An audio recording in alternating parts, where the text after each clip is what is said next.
महफूज रहे तेरी आन सदा, चाहे जान मेरी ये रहे ना रहे। मेरी ज़मीं महबूब मेरी, मेरी नस नस में तेरा इश्क। प्रखंड बरहेता पंचायत हमारे साथ राजेश कुमार यादव जी उर्फ मिंटू जी हैं, जिस पंचायत से मुखिया प्रत्याशी हैं और पढ़े लिखे व्यक्ति। और निश्चित तौर पे इस उम्र में जब लोग अपने एजुकेशन के बाद अपने रोजगार के लिए होते हैं और ये इस उम्र में कहीं ना कहीं समाज सेवा के लिए अपने पंचायत की राजनीति में हर मुखिया का चुनाव लड़ रहे हैं। आपका उम्र बहुत ही कम है, 1993 आपका डेट ऑफ बर्थ है और आज ही आप एजुकेशन में है, पढ़ाई में है। बावजूद इसके आप पंचायत की राजनीति में क्या कर रहे हैं?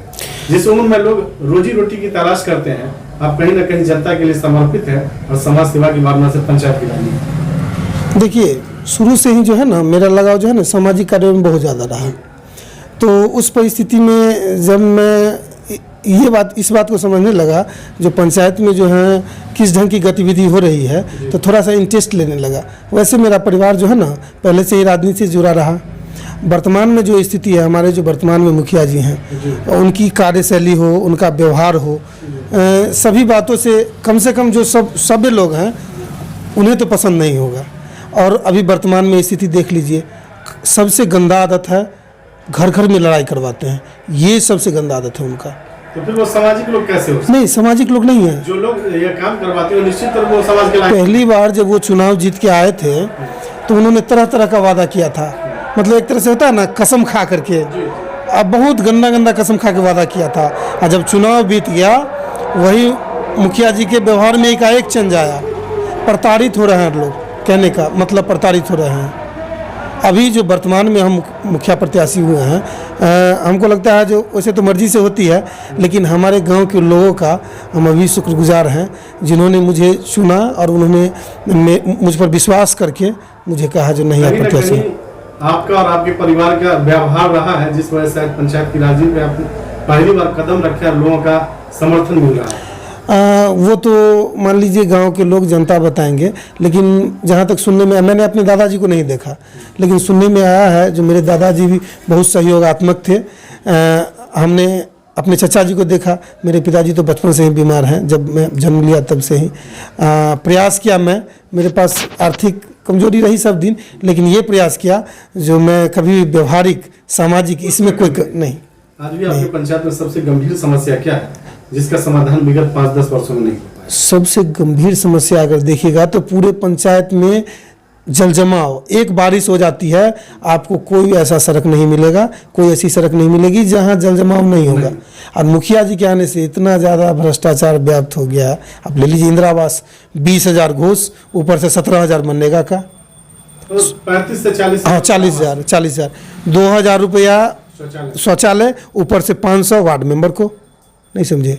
उस बिना पैसा की कोई भी सरकारी योजना जनता को नहीं। अभी आप बताइए, मैं अभी 50 लोगों को यहाँ पे खड़ा करूँगा जिनका वृद्धा पेंशन इसलिए लटका हुआ है क्योंकि उन्होंने 1,000 रुपया उसमें घूस नहीं दिया। फॉर्म जमा हो गया लेकिन पास इसलिए नहीं हुआ जो 1,000 घूस नहीं दिया।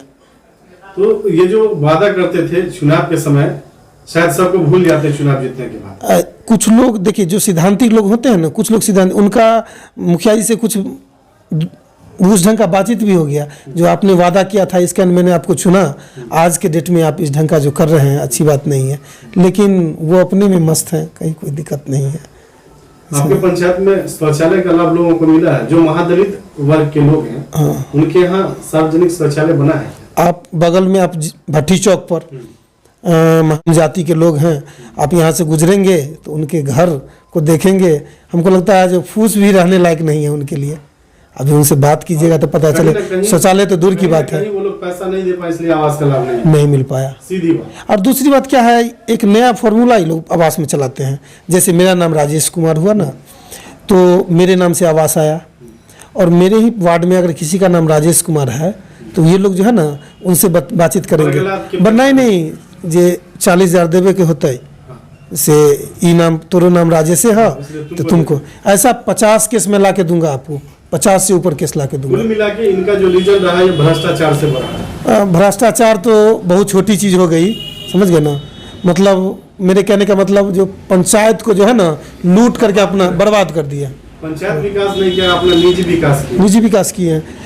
अच्छा मैं आपको प्रूफ दूंगा, अभी मैं आपको अकाउंट नंबर भी दूंगा, जो किस अकाउंट में पैसा गया है मनरेगा वाला, वो भी मेरे पास है। मैं सारा निकलवा के रखा हुआ हूँ। जिस नदी में जिस पोखर में अगस्त सितंबर के महीने में वर्षा के कारण पानी भरा हुआ रहता, उसमें वो मनरेगा का काम करवा रहे थे। तो सारा काम कागज पे ही होगा। कागज पे। अभी मैं पूरा प्रूफ के साथ बोल रहा हूँ। निष्पक्ष जांच हो जाए इनके कार्यकाल का जी, तो निश्चित तौर पे सरकार को ये दिखेगा इस पंचायत में जमीन पर कुछ हुआ ही नहीं। एकदम जांच करवा ले। मैं तो आग्रह करूंगा, आप मीडिया बंधुओं से भी आग्रह करूंगा और सरकार से भी आग्रह करूंगा, जो जांच होनी चाहिए। आज नल जल में देख लीजिए, मैक्सिमम वार्ड की टंकियां फूटी हुई हैं, मैक्सिमम वार्ड की टंकियां फूटी हुई हैं। पानी तो दूर की बात, नल नहीं है, नल नहीं है। और आज भी कुछ ऐसा वार्ड है जहाँ काम हुआ ही नहीं, पैसा का उठाव हो। हाँ, जैसे 10 नंबर वार्ड हमारे भट्टी चौक, वहाँ आज तक एक पाइप नहीं बिछा और वहाँ का पेमेंट हो गया, भुगतान हो गया है। तो कुल मिला के ये कहा जाए कि जो वार्ड सचिव या वार्ड सदस्य चुन के आए, उनको भी अपने प्रभाव की वजह से उनका पैसा अपने पास। डर से कोई नहीं बोला, डर से कोई नहीं बोला, डर से कोई नहीं बोला। जो लोग चुन के आए थे वो सब डरेगा। बस बस बस। और ये अपनी मर्जी के हिसाब से जो मन में आया वही काम। अब बरहेता पंचायत की जनता से क्या? मैं बरहेता पंचायत की जनता से क्या अपील करूं? बरहेता पंचायत की जनता तो त्रस्त है मुखिया जी के कार्यशैली से, उनके व्यवहार से त्रस्त है। मैं आग्रह यही करूंगा, जो अगर लगता है जो राजेश कुमार आपके बीच आकर के आपके लिए अच्छा करेगा तो वोट दीजिए, एक मौका दीजिए। फिर 5 साल नहीं होगा तो 5 साल में बदल दीजिएगा। निश्चित तौर पे अगर विकास नहीं हुआ है, खड़े नहीं उतरे, तो फिर वोट मांगने में नहीं आऊँगा, वोट मांगने नहीं आऊँगा। अगर जनता युवा को और पढ़े लिखे को मौका देती है तो निश्चित तौर पर परिवर्तन होगा, तभी जाके विकास होगा। मैं तो रिक्वेस्ट कर रहा हूँ जनता को, जो एक बार कम से कम पढ़े लिखे को चुनिए। कुछ लोग जो है सो बोलते हैं, जो पंचायत सरकार भवन जो बना है ना, उसमें मूर्ख लोग नहीं बैठने लायक हैं। तो कम से कम मैं आग्रह करूँगा, जो पढ़े लिखे को चुनिए, जो आपके बीच में रह करके आपके विकास कार्यों को आगे बढ़ाए। हम लोगों की सहयोग और शुभकामनाएं आपके साथ है। बरहेता की जनता अगर आपको मौका देती है तो चुनाव जीतने के बाद आपकी सबसे पहली प्राथमिकता? मेरी सबसे पहली प्राथमिकता होगी यहाँ जो जितने भी जल जमाव है। नाला तो है ही नहीं पंचायत में, नाला तो है ही नहीं पंचायत में। जल जमाव से मुक्ति दिलाना। अभी वर्तमान में बिजली लगा है पोल पर, एक पोल पर बिजली लगाने का अप्रॉक्स हम समझते हैं 8 से 9 हज़ार रुपया उठा है। और आप पता कर लीजिएगा, जो बल्ब लगा है 1500 में बल्ब लगा है, उसको तार से बांध दिए हैं, क्लैंप से भी नहीं, तार से बांध दिए हैं। सारा योजना में लूट खर्च किया। अगर सही ढंग से सरकार जांच करवाती है तो निश्चित तौर पर सरकार को ये पता चल जाएगी, जो सरकार ने जितनी भी योजनाएं भेजी हैं पंचायत में, उसमें बरहेता पंचायत में कितनी योजनाओं पर काम होगी। चलिए, राजेश कुमार यादव से बात करते हैं। जी धन्यवाद। क्या हुआ आपका परिचय? क्या मेरा नाम हुआ सुधीर कुमार शाह जी। कौन वार्ड के वार्ड मेंबर हैं? 3 के पंचायत बरहेता। क्या मामला है? ये जो योजना जो नल जल 7 निश्चय के तहत जो हुआ, आप किए कि मुखिया जी किए? ये मुखिया जी किए हैं। हाँ, मुखिया जी किए हैं। मेरा कैसे? सहयोग रहा है उनके साथ। सारा काम मुखिया जी स्वयं किए हैं, हाँ जबकि वार्ड सदस्य और जो सचिव होते हैं उनको जी। करना था। जी, आप क्यों नहीं किए? हम नहीं किए कि ये गांव का माहौल थोड़ा जो है मुखिया जी की ओर है, अच्छा, इसलिए हम सब सोचे तो आपके कि वार्ड के जनता ने तो वोट आपको दिया था ना, जी। तो जिम्मेदारी आपकी थी ना। जी अगर कुछ 19-20 होता है, कोई जांच होगी तो आपकी होगी, मुखिया जी की तो नहीं होगी। जी, तो लोगों को नल जल का लाभ मिल रहा है आपके वार्ड में, लाभ थोड़ा बहुत मिल रहा है।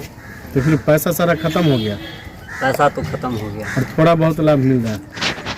लाभ है जो पानी चल रहा है, पानी तो चल रहा है।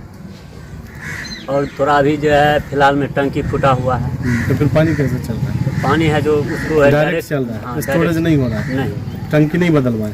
टंकी है जो बोल रहे हैं कि हम बदलवा देंगे। कौन? मुखिया जी। अच्छा, उम्मीद है कि बदलवा देंगे। अब उम्मीद की तो बात उन्हीं के पास है। कौन से पंचायत से हैं? बरहेता पंचायत से।